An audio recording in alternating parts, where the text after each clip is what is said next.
you want me to introduce Girl in Red? Aye, go for it. Okay.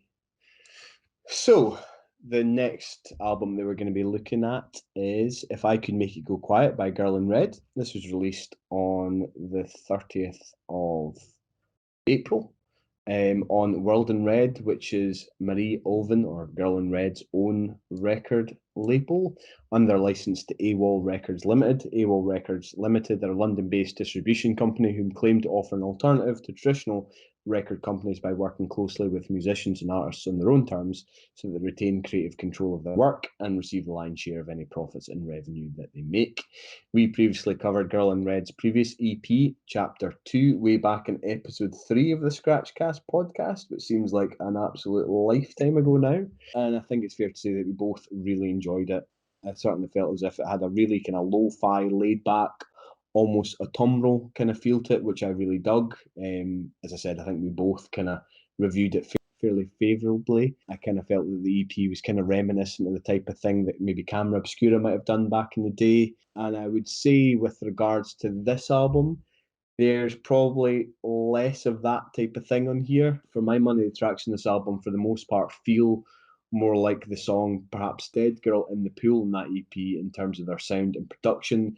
They certainly feel bigger and more polished. Girl in Red certainly is getting a lot more media attention. I think she played, I can't remember what track it was, but she played on the Jimmy Fallon show about a month or so ago. The album burst straight out the gates with the opening track Serotonin, which is immediately engaging from that crunchy wee kind of guitar riff in the opening bars of the track to how the song slowly builds and gets increasingly more layered and textured with an electronic drum beat, some really cool fat and bassy synths or electronics. And I found her way of almost kind of rap singing really enjoyable too. And I particularly loved the bit where she just sang gibberish. Aye.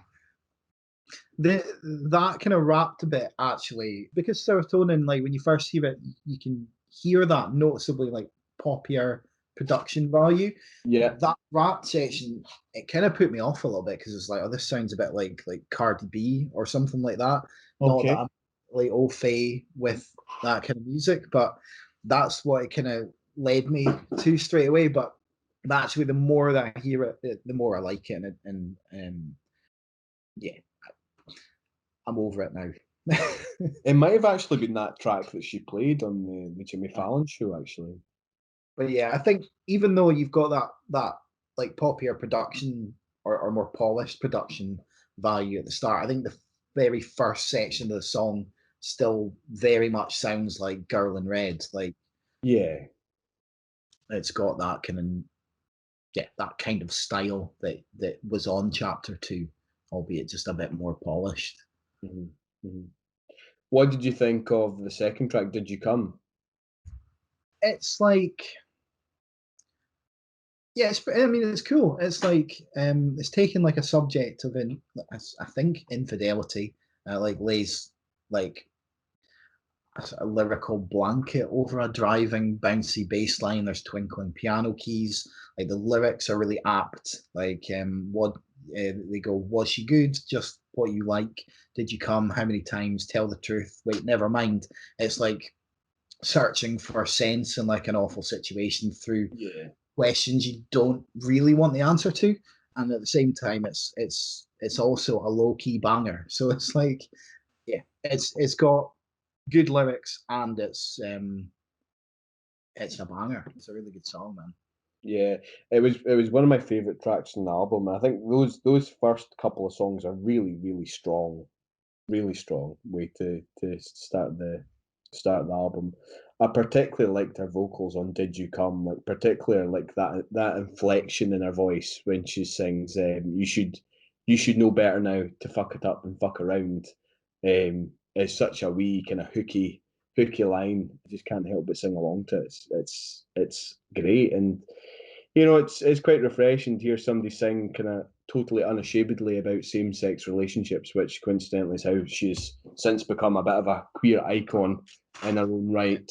I mean, she's always kind of sang about those types of things, and she touches on that throughout the course of the album. The third track, Body and Mind, probably one of my least favourites on the album. However, by the same token, it's nevertheless not without its merits. For me, I'm never too sure whether I get my or whether I reference my genres correctly or not, but it kind of felt as I've had a kind of bit of a kind of trap hop kind of vibe to it, which came out of left field for me after listening to the two previous tracks. I did quite like the vocal section at around the 140 mark, which feels like it could be a big crowd pleaser and a massive kind of sing along moment when she comes to play it live, or when she does play it live. There's also a bit where she effectively sings the album's name or the title around the kind of 2:23 mark. Felt very much like something you might have heard in a Billie Eilish number for me. I don't know if you picked up on that. Billie Eilish is not an Not on your art. radar. I've heard Bad Guy Yeah. and maybe a handful of other tracks. I did try, well, I say try, but I kind of skipped through her album like a couple of years back, and I wasn't that excited about it, and I haven't really gone back to it, so I can't really compare it, to be honest. But I will say, Body and Mind is actually one of my favorite tracks Is on it, it? Fair and enough. it's that like weird like organ chord that makes up the melody. It's just for some reason it reminds me of like 90s boy bands like NSYNC and Backstreet Boys. Now that's not something I necessarily Normally like listen to. or go back and listen to, but it's just so cool, and it's got like this really restrained, moody verse that just builds into this big booming synth laden chorus, and I love it, man. I think that organ sound, that cheeky little organ chord sound, just is great. And I think it's a really strong track. You know, it's quite interesting about what you just said there, though, because like I thought, you know, where she has that kind of digitalized vocal section. Yeah, You know which bit I'm talking about, because she does sing. She does actually sing the lyrics. If I could make it go quiet, and I was like, that sounds like something straight out of Billie Eilish song. And as it turns out, there's pretty good reason for that, as the album was in fact co-produced by Billie Eilish's brother Phineas. So yeah, I just thought that was quite interesting. I don't know if that was deliberate, almost as if it was like almost a kind of calling card of sorts. I don't know. yeah, perhaps putting your own little Possibly. mark Yeah. on it. Yeah. I'm here, mate. Yeah, I don't know. What about did you get Sinead O'Connor vibes from Horny Lovesick as well, or is it just me? I didn't think Sinead O'Connor, but then I'm not particularly au fait with Sinead O'Connor's music either, to be honest. I only Yeah, know really, I is it know nothing Haunted? compares to you. That's Yeah, that, that and that's that the and song, and Haunted. that's the song I mean. Like, there's a bit of it just follows the same sort of cues in the way that it moves forward, and then Horny Lovesick becomes a lot more kind of whimsical after the first minute. But it's that first section, it's just like a classic kind of lovesick pop song, and the lyrics are attuned to that, I suppose. Yeah, I quite enjoyed "You Stupid Bitch." That's Was that your favorite there's track one on of, the album? Or was that well, there's no? a few. There's a few.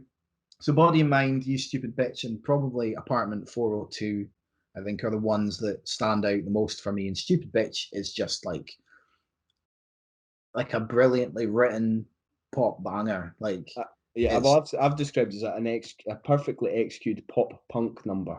yeah. And that vocal hook of "You stupid bitch, can't you see the perfect one for you is me" is Yeah, just like aye, so this like works.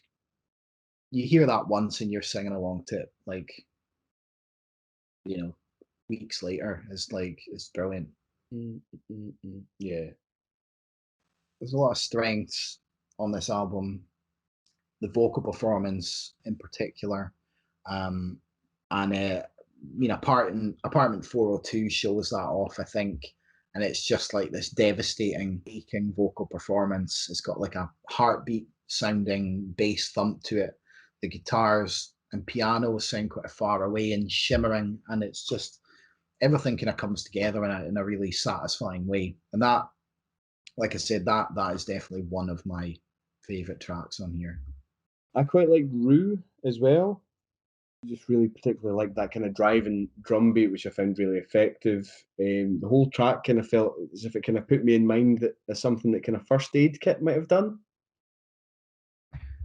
as well. But I couldn't really figure out because there was something familiar about it. Like it's got like this sort of gallop. Is the Yeah, only way yeah, I can I think describe that's a it. really good way of putting it. But Actually, aye. quite put my finger on why it was familiar. So it could be kind of first aid, Well, I as you was say. thinking like First Aid Kit, possibly even of Monsters and Men. Yeah. You know, one of those types of bands. But it's like, yeah, I'd say so. And it's got like that kind of pop element that's almost countered by the sort of spooky delivery, sort of echoey delivery of Girl in Red sort of style vocals. I think it works really well. Yeah.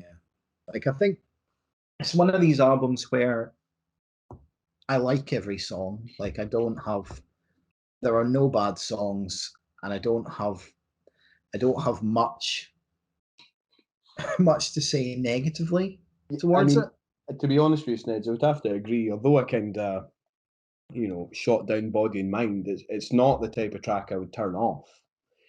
Yeah. You know what I mean? I can enjoy this album from start to finish, and as we're saying you know, previous to when we first started talking about it, it's a really short album as well. You know what I mean? It's what is it? 32 minutes long? Did you say, or 33 minutes long? 33. Yeah. 33 minutes long. You know what I mean? It works perfectly. Yeah. And I think I guess it's maybe a bit poppier than perhaps what I would normally listen to, but at the end of the day, it doesn't really bother me. Like I was initially kind of worried about that because I just thought maybe that Girl in Red kind of sound that I'd enjoyed so much in chapter two might be a bit diluted by a kind of more focused, like Mhm. more like almost mainstream focused production job. But actually, it, It's it still it's just later. it just turns out to be an album of like really well written, catchy pop songs with a bit of an alternative twist. So yeah, What did you rate it? I've given it a 9. I really like it. Yeah, I've given it an 8 or 9. I think you're right in saying, you know what I mean, like that kind of lo-fi indie kind of vibe that first kind of attracted us to her. It's not been lost. It's still there. She's just kind of added to her sound, and she's kind of experimenting with her sound. And I think it works. It works really well. Yeah, man, I'd agree. I'd agree. Okay, so that was If I Could Make It Go Quiet, the debut album from Girl in Red.